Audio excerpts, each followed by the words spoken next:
ಹೇ guys, ಎಲ್ಲರಿಗೂ ನಮಸ್ಕಾರ. Welcome back to Sagat stories. ಮಗ ಬರ್ತಾ ಇದೆ update related to cricket. Changes ಆಗಿದೆ ಗುರು ರೂಲ್ಸಲ್ಲಿ. ಈ ಚೇಂಜಸ್ಸು ಯಾವಾಗಿಂದ ಇಂಪ್ಲಿಮೆಂಟ್ ಆಗುತ್ತೆ ಅಂದರೆ ಅಕ್ಟೋಬರಿಂದ 2026 ಅಕ್ಟೋಬರಿಂದ ಆಲ್ಮೋಸ್ಟ್ ಇನ್ನು ಇವಾಗ ಇಯರ್ ಸ್ಟಾರ್ಟಿಂಗಲ್ಲಿದ್ದೀವಿ.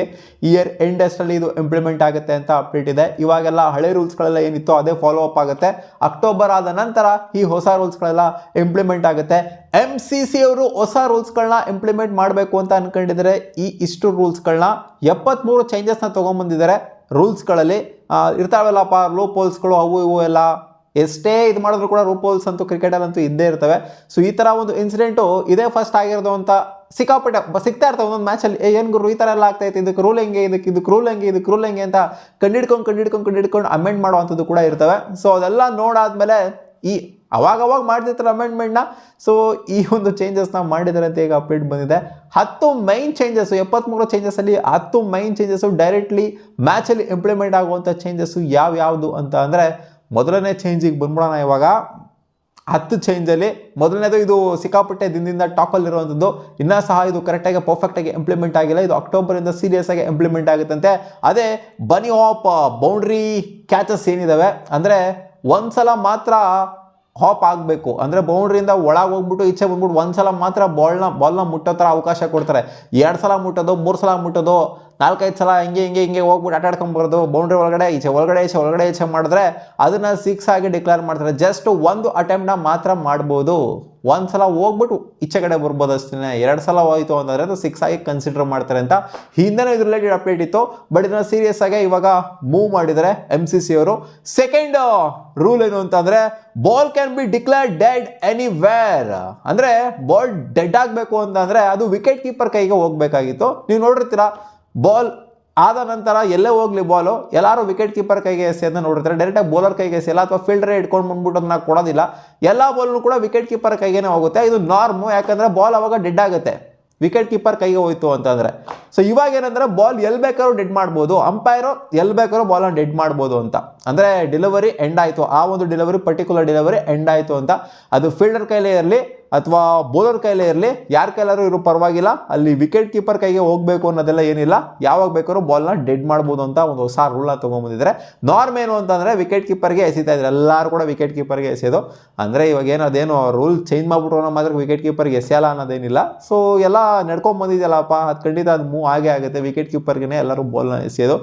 ಸೊ ಇನ್ನು 3ನೇ ರೂಲ್ ಏನು ಅಂತಂದರೆ, turning back not equal to short run. ಇವಾಗ ಏನಂತ ಅಂದರೆ, ಶಾರ್ಟ್ ರನ್ ಇನ್ ಕೇಸ್ ಏನಾದರೂ ಬ್ಯಾಟ್ರ್ ಮಾಡಿದ್ರು ಅಂತಂದರೆ ಅವ್ರಿಗೆ ಗೊತ್ತಾಯ್ತು ಅಂತ ಅನ್ಕೊಳ್ಳಿ, ಇಲ್ಲ ನಾನು ಶಾರ್ಟ್ ರನ್ ಮಾಡಿದೆ ಅಂತ. ಆ ಒಂದು ಹೀಟ್ ಆಫ್ ದ ಮೂಮೆಂಟಲ್ಲಿ ಶಾರ್ಟ್ ರನ್ ಮಾಡಿಬಿಟ್ಟಿರ್ತಾರೆ. 2 ರನ್ ನೋಡ್ಬೇಕಾದ್ರೆ 1 ರನ್ ಹೊಡ್ಬಿಟ್ಟಿರ್ತಾರೆ, ಕ್ಲಿಯರ್ ಮಾಡಿರೋದಿಲ್ಲ, ಪಾಪಿಂಗ್ ಕ್ರೀಸ್ನ ಕ್ಲಿಯರ್ ಮಾಡಿರೋದಿಲ್ಲ 1 ರನ್ನಲ್ಲಿ.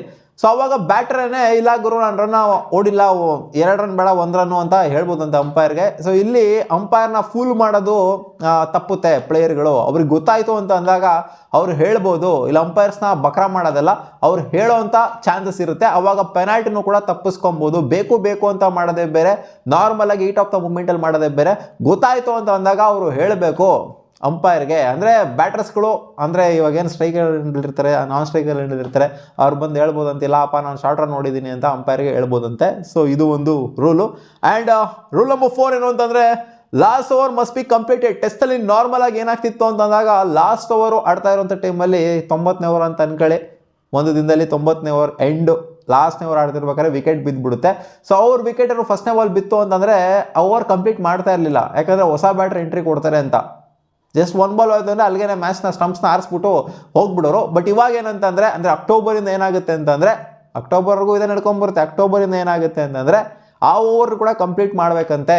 ಓವರು ಲಾಸ್ಟ್ನೇ ಓವರ್ ಫುಲ್ ಪರ್ಫೆಕ್ಟಾಗಿ ಕಂಪ್ಲೀಟ್ ಆಗಬೇಕು. ಇಲ್ಲಿ 89.1 ಓವರ್ಗೆ ನಿಲ್ಸೋದು, 89.5 ಓವರ್ಗೆ ನಿಲ್ಸೋದು, ಲಾಸ್ಟ್ ಬಾಲ್ನ ಮಾಡದೇ ಇರೋದು, ಲಾಸ್ಟ್ 2 ಬಾಲ್ನ ಮಾಡದೇ ಇರೋದು. ಅಂದರೆ ಮಧ್ಯದಲ್ಲಿ ಓವರ್ನ ಸ್ಟಾಪ್ ಮಾಡಬಾರ್ದು, ಓವರ್ನ ಕಂಪ್ಲೀಟ್ ಮಾಡಬೇಕು ಅಂತ ಹೊಸ ರೂಲ್ ಹೇಳುತ್ತೆ. ರೂಲ್ ನಂಬರ್ 5 ಏನು ಅಂತಂದರೆ, wicket keepers get more freedom of moment. ಅಂದರೆ ಈ ಹಿಂದೆ ಹೆಂಗಿತ್ತು ಅಂತಂದರೆ, ಹತ್ರ ನಿಂತ್ಕೊಂಡಿದ್ದಾಗ ಸ್ಟಂಪ್ಸ್ ಮಾಡುವಂಥ ಸಮಯದಲ್ಲಿ ಆ ಒಂದು ಸ್ಟಂಪ್ಸ್ ಏನಿರುತ್ತೋ ಅದನ್ನು ಕ್ರಾಸ್ ಆಗ್ಬೋದು, ಬೇಗ ರಿಯಾಕ್ಟ್ ಆಗಬಾರ್ದು, ಹಿಂದಕ್ಕೆ ಬಿಟ್ಬಿಟ್ಟು ರಿಯಾಕ್ಟ್ ಆಗಬೇಕು. ಸ್ಟಂಪ್ಸ್ನ ಕ್ರಾಸ್ ಆದಮೇಲೆ ರಿಯಾಕ್ಟ್ ಆಗಬೇಕು ಆವಾಗಲೇ ಸ್ಟಂಪ್ಸ್ ಮಾಡ್ಬೋದು ಇವರು, ಇಲ್ಲಾಂದ್ರೆ ಅದು ನೋ ಬಾಲ್ ಆಗಿ ಕನ್ಸಿಡರ್ ಆಗೋದು. ಇವಾಗೇನು ಅಂತಂದ್ರೆ ಆ ಕಲೆಕ್ಷನ್ ವಿಚಾರಕ್ಕೆ ಬಂತು ಅಂದ್ರೆ ಅರ್ಲಿ ಮೂವ್ಮೆಂಟ್ ಮಾಡೋವಾಗಿರ್ಲಿಲ್ಲ, ಸ್ಟಂಪ್ಸ್ಗಿಂತ ಮುಂಚೆ ಕೈನ ತಗೊಂಬರಂಗಿರ್ಲಿಲ್ಲ. ಬಟ್ ಇವಾಗೇನು ಅಂತಂದ್ರೆ bowling action, bowling movement complete ಆಗೋವರೆಗೂ ಅವ್ರು ಹಿಂದೆ ಇರಬೇಕಂತೆ. ಅಂದ್ರೆ ಬೌಲರ್ ರನ್ ಅಪ್ ತಗೊಂಡು ಬಂದು ಬಾಲ್ನ ಹಾಕೋವರೆಗೂ ಕೂಡ ಅವರು ವಿಕೆಟ್ ಹಿಂದೆ ಇರ್ಬೋದಂತೆ. ಬಾಲ್ ಡೆಲಿವರಿ ಆಗಿದ ತಕ್ಷಣ ಬಾಲ್ನ ಒಂಥರ ಕಲೆಕ್ಟ್ ಮಾಡೋವಂಥ ಸಮಯ ಏನಿದೆ ಅದನ್ನು ಮುಂದೆಗಡೆನೂ ಕೂಡ ತೊಗೊಂಬರ್ಬೋದಂತೆ. ಸೊ ಈ ರೂಲ್ನ ಅಮೆಂಡ್ ಮಾಡೋದು ಸಿಕ್ಕಾಪಟ್ಟೆ ಯೂಸ್ ಆಗುತ್ತದೆ ವಿಕೆಟ್ ಕೀಪರ್ಸ್ಗಳಿಗೆ. ವಿಕೆಟ್ ಕೀಪರ್ಸ್ಗಳು ಖುಷಿಯಾಗಿ ಹೋಗ್ಬಿಟ್ಟಿರ್ತಾರೆ, ನಾವು ಇಲ್ಲಿ ಬಾಲ್ನ ಕಲೆಕ್ಟ್ ಮಾಡಿಬಿಟ್ಟು ಹೊಡೆಯೋದು ಕೂಡ ತಪ್ಪ ಅನ್ನೋ ಥರ ಅನಿಸ್ಬಿಡ್ತು, ಅರ್ಲಿ ಕಲೆಕ್ಟ್ ಮಾಡಿಬಿಟ್ಟು ಹೊಡೆಯೋದು ಕೂಡ ತಪ್ಪ ಅಂತ ಅನ್ನಿಸ್ಬಿಟ್ಟಿತ್ತು. ಎಸ್ಪೆಷಲಿ ರಿಷಬ್ ಪಂತ್ ಸುಮಾರು ಸಲ ಮಾಡಿದೆ ಇದನ್ನು, ಆ ಸ್ಟಂಪ್ಸ್ನ ಆ ಲೈನಿಂದ ಮುಂದೆ ಕಲೆಕ್ಟ್ ಮಾಡಿಬಿಟ್ಟು ಸ್ಟಂಪ್ಸ್ ಮಾಡಿರೋದೇನಿದೆ.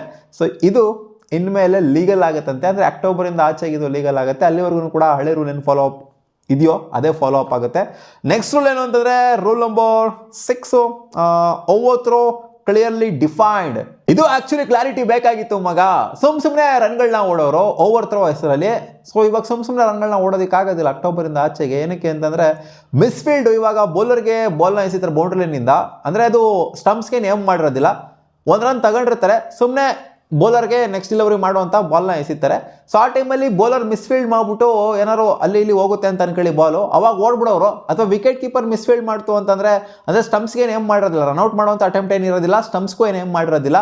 ಇವಾಗೇನು ಅಂತಂದರೆ ರೂಲ್ಸು ಸ್ಟಂಪ್ಸ್ಗೆ ಏಮ್ ಮಾಡಿದ್ರೆ ಮಾತ್ರ, ಬೌಂಡ್ರಿಲಿಂದ ಆಗಿರಲಿ ಎಲ್ಲಿಂದನಾರು ಆಗಿರಲಿ, ಸ್ಟಂಪ್ಸ್ಗೆ ಏಮ್ ಮಾಡಿದ್ರೆ ಮಾತ್ರ ಇನ್ ಕೇಸ್ ಅವ್ರಾರು ಮಿಸ್ಫೀಲ್ಡ್ ಮಾಡಿದ್ರು ಅಂತಂದರೆ ಅಥವಾ ಹೊಡಿಯೋಕೆ ಹೋಗ್ಬಿಟ್ಟು ಆ ಸ್ಟಂಪ್ಸಿಗೆ ಏಮ್ ಮಾಡಿಬಿಟ್ಟು ಎಲ್ಲರೂ ಹೋಯ್ತು ಅಂತಂದರೆ ಬಾಲು, ಅವಾಗ ಮಾತ್ರ ರನ್ ನೋಡ್ಬೋದಂತೆ, ಅವಾಗ ಮಾತ್ರ ಈ ಓವರ್ ಥ್ರೋ ಅನ್ನೋದು ಕೌಂಟ್ ಆಗುತ್ತೆ.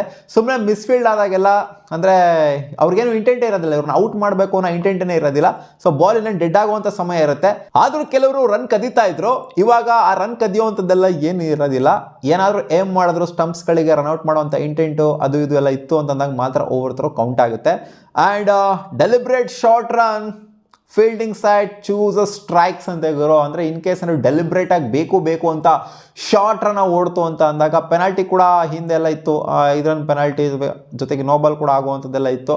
ಸೊ ಇವಾಗೇನು ಅಂತ ಅಂದರೆ ಇವರೇ ಅಂದರೆ ಅದ್ರ ಜೊತೆಗೆ ಬೌಲಿಂಗ್ ಟೀಮ್ ಅವರು ಫೀಲ್ಡಿಂಗ್ ಟೀಮ್ ಅವರು ನಿರ್ಧಾರ ಮಾಡ್ತಾರಂತೆ ಡೆಲಿಬ್ರೇಟ್ ಶಾರ್ಟ್ ರನ್ನ ಓಡಾದ್ಮೇಲೆ ಯಾವ ಬ್ಯಾಟರು ಕ್ರೀಸಲ್ಲಿ ಇರಬೇಕು ಅಂತ, ಅಂದರೆ ಸ್ಟ್ರೈಕರ್ ಎಂಡಲ್ಲಿ ಯಾವ ಬ್ಯಾಟರ್ ಇರಬೇಕು ಅಂತ, ಈ ಬ್ಯಾಟರ್ ಇರಬೇಕಾ ಆ ಬ್ಯಾಟರ್ ಇರಬೇಕಾ ಅಂತ ಫೀಲ್ಡಿಂಗ್ ಟೀಮು ಡಿಸೈಡ್ ಮಾಡುತ್ತಂತೆ. ಸೊ ಇದು ವೆಲ್ ಆ್ಯಂಡ್ ಗುಡ್, ಯಾಕಂದರೆ ಡೆಲಿಬ್ರೇಟಲ್ಲಿ ಬೇಕು ಅಂತ ಶಾರ್ಟನ್ನು ಓಡ್ತು ಅಂತ ಅಂದಾಗ ಇದನ್ನು ಮಾಡಲೇಬೇಕು, ಪೆನಾಲ್ಟಿನ ಹಾಕಲೇಬೇಕು.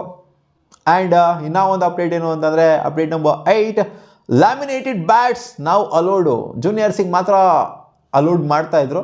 ಸೊ ಇನ್ಮೇಲೆ ಸೀನಿಯರ್ ಕ್ರಿಕೆಟರ್ಸ್ಗೂ ಕೂಡ ಈ ಲ್ಯಾಮಿನೇಟೆಡ್ ಬ್ಯಾಟ್ ಅನ್ನೋದೇನಿದೆ, ಸೊ ಇದನ್ನ ಏನು ಗುರು ಲ್ಯಾಮಿನೇಟೆಡ್ ಬ್ಯಾಟ್ ಅಂತ ಕೇಳಿದ್ರೆ ನನಗೂ ಕ್ಲಿಯರ್ ಕಟ್ಟಾಗಿ ಐಡಿಯಾ ಇಲ್ಲ. ಒಟ್ಟಿನಲ್ಲಿ ಲ್ಯಾಮಿನೇಟೆಡ್ ಬ್ಯಾಟ್ಸ್ನ ಇವಾಗ ಅಲೋ ಮಾಡ್ತಾರಂತೆ ಇಂಟರ್ನ್ಯಾಷನಲ್ ಕ್ರಿಕೆಟಲ್ಲೂ ಕೂಡ, ಎಲ್ಲ ಕ್ರಿಕೆಟಲ್ಲೂ ಕೂಡ.